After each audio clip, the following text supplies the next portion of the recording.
കുപ്പിപ്പാല് വിപണിയിലെത്തിച്ച മിൽമ കൗ മിൽക്കിന്റെ 1 litre കുപ്പിയാണ് വിപണിയിൽ എത്തിച്ചിരിക്കുന്നത്. 70 രൂപയാണ് ഒരു കുപ്പിക്ക് വില.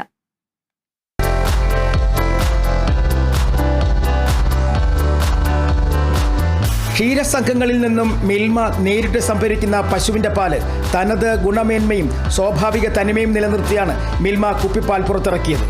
ലിറ്ററിന് 70 രൂപയാണ് വില. ശീതീകരിച്ച് സൂക്ഷിച്ചാൽ 3 ദിവസം വരെ മിൽമ കുപ്പിപ്പാല് കേടുകൂടാതെ ഇരിക്കും. ധനമന്ത്രി കെ.എൻ. ബാലഗോപാലിന്റെ അധ്യക്ഷതയിൽ ചേർന്ന ചടങ്ങിൽ വെച്ച് മന്ത്രി ജെ ചിഞ്ചുറാണി വിപണന ഉദ്ഘാടനം നിർവഹിച്ചു.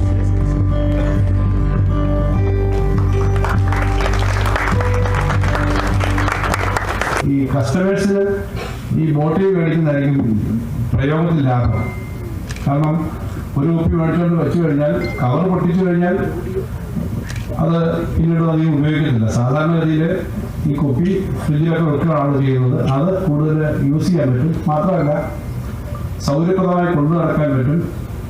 ഇപ്പോൾ മാർക്കറ്റിൽ മിൽമയ്ക്ക് കിട്ടിക്കൊണ്ടിരിക്കുന്ന മാർക്കറ്റിലെ ഷെയറിൽ കുറച്ചുകൂടി അധികം കിട്ടാൻ ഈ പുതിയ മിൽക്ക് കൗമിൽക്കാണ് അങ്ങനെ കുപ്പി കൊടുക്കുന്ന സാധിക്കും. ഗുണമേന്മയുള്ള ഫുഡ് ഗ്രേഡ് പ്ലാസ്റ്റിക് ബോട്ടിലുകളാണ് പാൽ നിറയ്ക്കാൻ ഉപയോഗിച്ചിരിക്കുന്നത്. ആദ്യഘട്ടത്തിൽ തിരുവനന്തപുരം ജില്ലയിൽ മാത്രമാണ് വിതരണം. വിപണി നിരീക്ഷിച്ച ശേഷം കൊല്ലം, ആലപ്പുഴ, പത്തനംതിട്ട ജില്ലകളിൽ വിപണനം ആരംഭിക്കും. Kerala vision news, Thiruvananthapuram.